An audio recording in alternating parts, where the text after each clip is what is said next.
Welcome to District 32, immersion, inspiration for ambitious business owners with big dreams. Hello, my name is Lorraine of District 32 and I am excited today to speak with Darren Wedge of Oska Wellness. How are you, Darren? I'm very good, thank you, Lorraine, and excited to be speaking with you as well. Look, it's always very exciting. You know, we're in Perth. We're in one of the most remote countries and parts of the country in the whole world. But here we're sitting with yourself, and you've managed to take a relatively, well, not a new technology, but you've taken not a well-known technology and you've managed to distribute it all over the world during COVID, which we'll put a date stamp on this. But you've lived to tell the story and you're still getting over those hurdles. So I actually think this is an amazing story. You probably don't think of yourself as an international entrepreneur, do you, but Darren? No, not really. No. I'm just going about doing a job, that's all. Exactly. Well, this will be inspirational to all the other business owners who are listening. So Darren, tell me, first of all, Oska Wellness, what is it? What do you do? How did you get started? Nice, thank you for that, Lorraine. So Oska Wellness is a company that manufactures and distributes a pain management and improved healing device that uses pulsed electromagnetic field therapy. So technology has been around for a long time. We've just been able to shrink rather large, expensive devices into something the size of a mobile phone that's totally portable. You can use anywhere, anytime. And the technology was designed here in Western Australia. So I'm one of a number of people involved with it and founders. Michael Hawker here in Perth is the inventor. Mike was distributing an old version of a PMF device. I was involved in business consulting and coaching and asked to go and have a look at the business. And we quickly worked out that the future with that device, because of the arrogance, if we put it that way, of the manufacturer, was not long-term and would have left Mike and Shirley with nothing when they retired. So in 2013, we sat down and we decided that we wanted to look at all the technology around PMF, design something small, portable and affordable, and then take it to the USA. I had contacts there. The USA is a very, very large market compared to Australia. And we spent 2 years in the development stage. And then in early 2015, we went to America, found some local manufacturers, set up in Southern California, in a really beautiful part of the world. And so we would like to say manufactured in the USA, born in Australia. Wow. And that was the start of it. April, and believe it or not, the 1st of April, 2016. So we're coming up to our 6th anniversary. We actually commercialised the product. Now, you said that in just a short space of time there, Darren, but let me backtrack just a little bit there. I hear many people talk about, oh, what if we just could do this and we could manufacture this device and we could solve that problem? A very, very, very minute number of people actually decide to take on invention, manufacturing, product development, testing, as well as introducing it to an international market. Can I ask you, what made you guys think you could? We're crazy and we're nuts. Yeah, that's what most people say. We were naive. Right? But I'm guessing you realised the enormity of what you were doing at the time and the challenge. Yeah, so we know and knew what the science did. We also know that it can help, and I know this is a broad statement, but anyone in the world, but there are a lot of people that are stuck in a system, a medical system that is all about keeping them ill because that's where they make the money. We saw something that could make and improve people's lives and actually get them better. And I guess it's a bit of that Aussie gung-ho side of things, you know, and you said it, you know, we're the most remote part or city in the world. However, from Perth and from the rest of Australia, there's been some tremendous achievements and tremendous product services that have come out of our country that have been taken up in other parts of the world. So we thought we'd have a go. Have a crack. Yeah. Have a crack. That was it. It's been a very interesting journey. Well, what I'm hearing there is initially, though, it was very purpose driven, right? So that purpose was you seen an opportunity here to actually make a difference to people and lives, which sometimes can sound cliche, but it's not. That was your driver. That's correct, yeah, and that's been proven along the way. And we get people contacting us, whether it's by phone, email, or even on social media, saying that they didn't have any hope. We've had people that were unfortunately contemplating suicide because there was no hope and they were in so much pain, that have used our device and has totally changed the world. Wow. And when you get that each day, no matter what challenges you're going through, that's what gets you up every morning and gets you moving forward. And every business goes through challenges.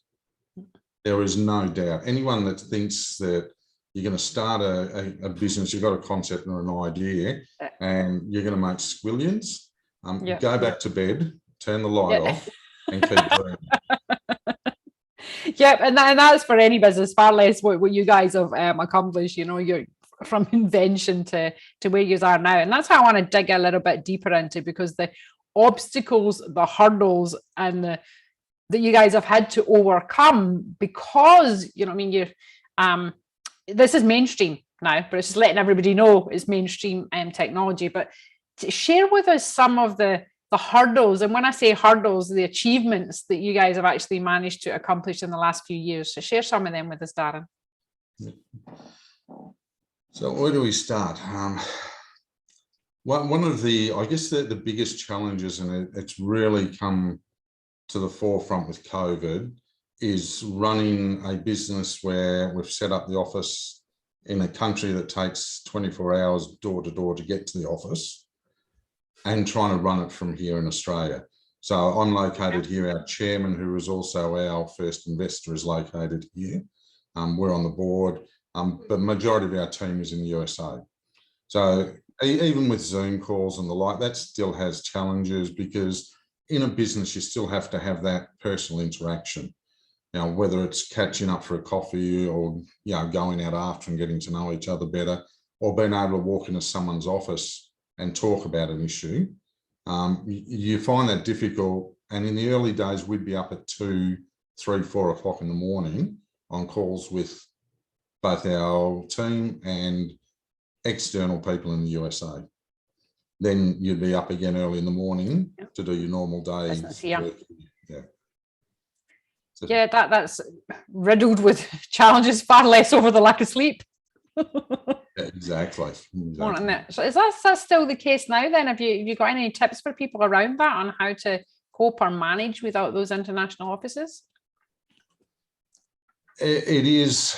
I will say, you know, Zoom calls like this are very, very good for it. Having those regular calls, setting up an environment where you've got and gathering people who you can trust to do the job when they don't have someone overseeing them on a regular basis.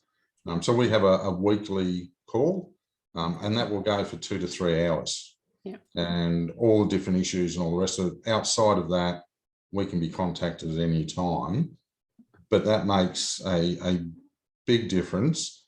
But also knowing and trusting the people to empower them to work and do the job they need to do, and then understand what that job is, that makes a big difference as well. Okay. The challenges you don't expect. The daily ones.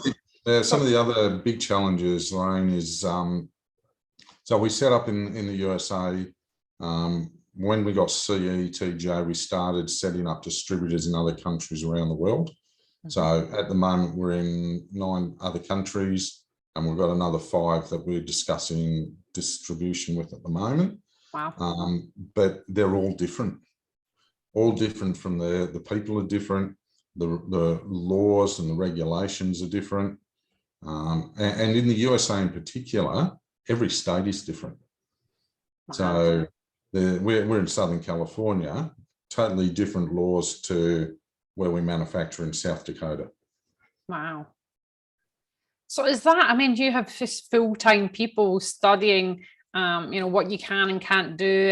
And when you mean the different rules, is that around suppliers, or is it just that what's allowed medically, or who can sell it, or what do you mean by that when you say different rules for the country? It comes down to the basics, what certificates you need to start and open the business. HR, huge difference, and totally different to what the HR system is here. Importation, exportation, and the big one is the medical regulatory approvals. They're a big area, and that alone. So how do we manage with it? We have a very small team, but we have a good team of external advisors, lawyers, accountants, and the like. And I'm a big believer that you get them involved, you find the right ones and get them involved from day one, and you spend the money on getting them involved, because I'll guarantee that time that you don't, it's going to cost you a lot more down the track. Yeah. Okay. So having good advisors that know what they know and are specialists in their area are a big advantage for any business and should be used. Okay. And what about the branding and the IP side? Is that all different as well? Have you guys attempted to trademark your IP around the product, the technology, and the brand? Yeah. So countries are different, but they also have I'll call it synchronized systems around it. So for instance, trademarks, there's WIPO, which is the World IP whatever organization.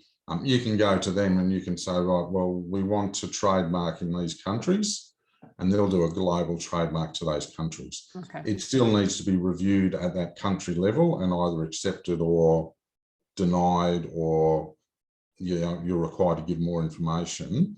But that's an easier way, a more controlled way, but also a more cost-effective way than going to each country to do it. Yeah, okay. So knowing what that is. But from the regulatory perspective, from the medical side, so we have the FDA in the USA. We operate as a class 1 there, and we've done that for a specific reason. CE is totally different. That covers Europe, but a lot of countries through the Asia Pacific are also, if you have CE, that will fast track your regulatory approval there. So what is CE, just for the listeners there, Darren? It's basically just, so if you have an electrical device, you can get CE electrical approval saying it's safe to use. Okay. And we've been told most PMF devices in Europe are just CE electrical. Then there's CE medical. And we are a CE approved medical device. So we're one of the only ones that we've been told in Europe in the PMF field. So we're a designated medical device, but with that comes a lot of complexity around quality assurance and other areas, and just information management around your customers. It's a big, expensive field to be involved in. But that's just massive. You know, you brushed over there like, oh, we've got this approval and CE approval, that approval, but actually that's years in the making to get there. So well done, you know, but that's obviously helping you enormously to get the brand out there and to get people, you know, with the product. Yeah. So just on that, Lorraine, you're spot on. It took us over 2 years to just get the CE approval. Wow. Now, I won't talk about how much it cost. Yeah. As you say, it just sounds expensive. Yeah. Oh, it is expensive. But that's the other side of it too, is, again, it doesn't matter whether you're operating internationally or just here in Australia. You need to ensure that you're planning correctly for it, you're budgeting correctly for it, and that you've got the funds to not only run the business, but for changes, improvements, and you've got capital for expansion as well, because you can have the greatest idea in the world, But if you don't have enough of that, you'll end up stopping probably at the time when you're pretty close to a breakthrough. Yeah, it could be very easy to run out of money. Oh, yeah, yeah. Very We were easy. told in the early days, especially in the medical industry, it's going to take you twice as long and twice as much money as what you think it is. It's taken us 3 times as long and probably 3 times as much money so far. Add a couple of zeros. Yeah. Yes. Yeah. So look, to get those approvals, to get international distribution, to actually invent a product, these are just mammoth achievements for any small team company to achieve. But you guys have also won some pretty prestigious awards along the way, Darren. Talk to us about talk to us about your most recent awards.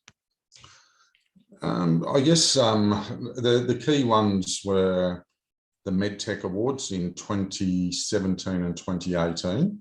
So that award is based out of California, but you have on average, I think it's 10,000 applications from 3,500 companies around the world, because there's all different categories.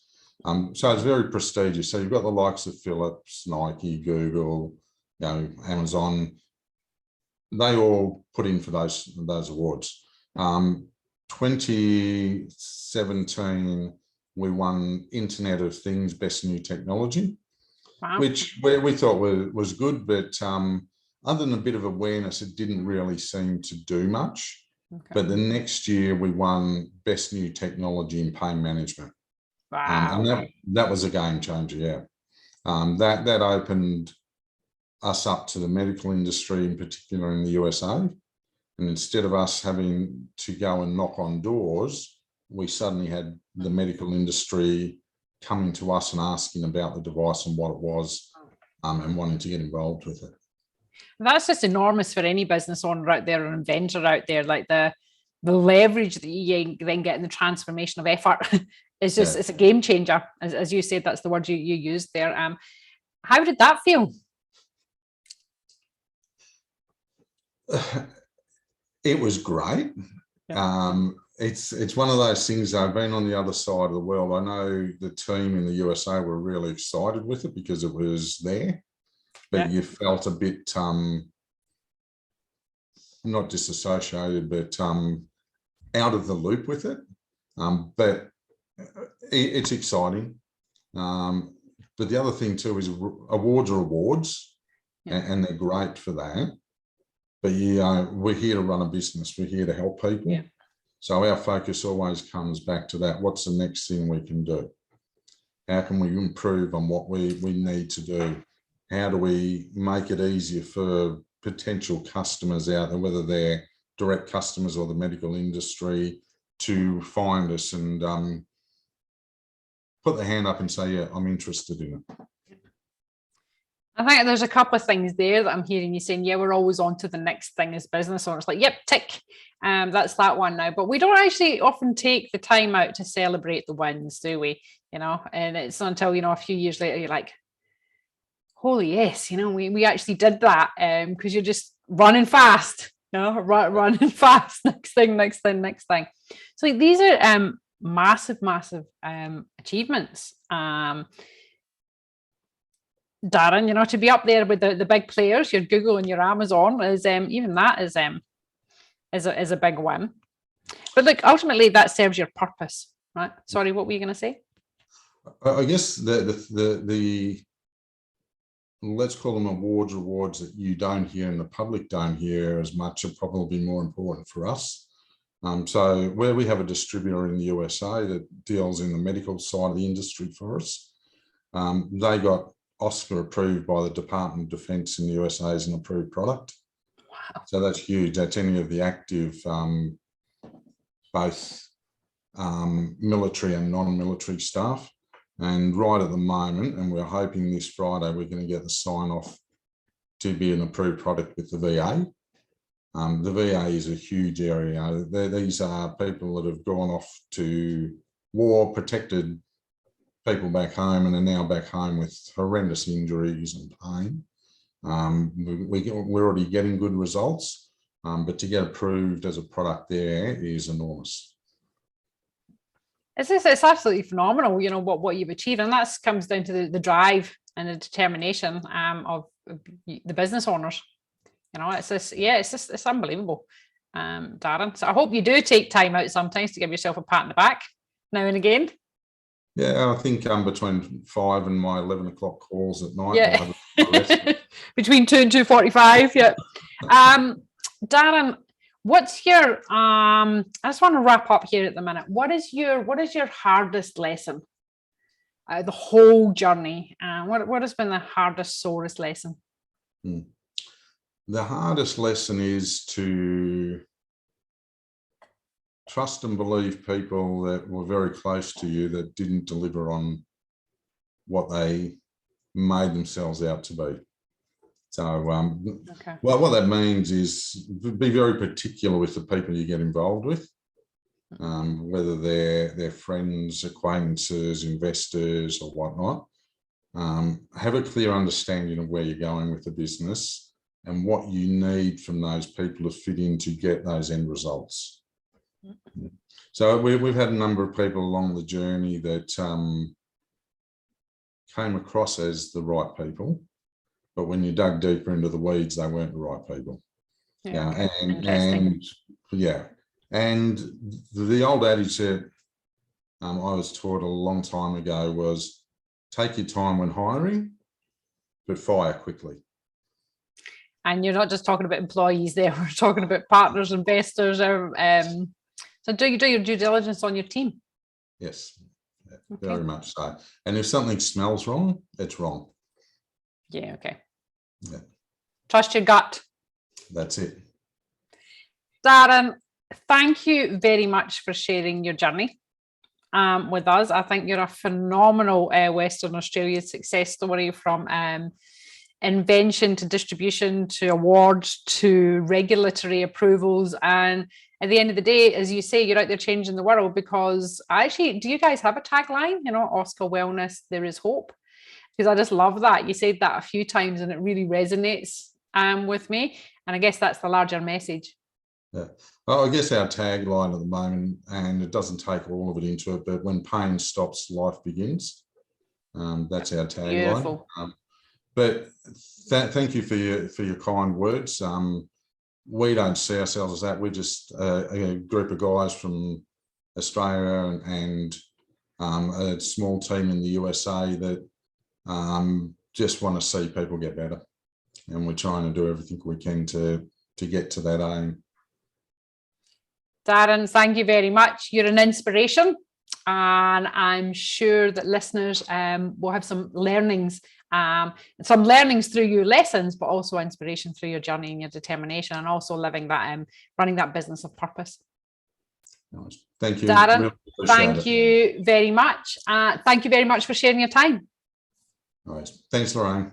Thanks, Darren. Bye. Bye. You've been listening to District 32, Immersion, inspiration for ambitious business owners with big dreams.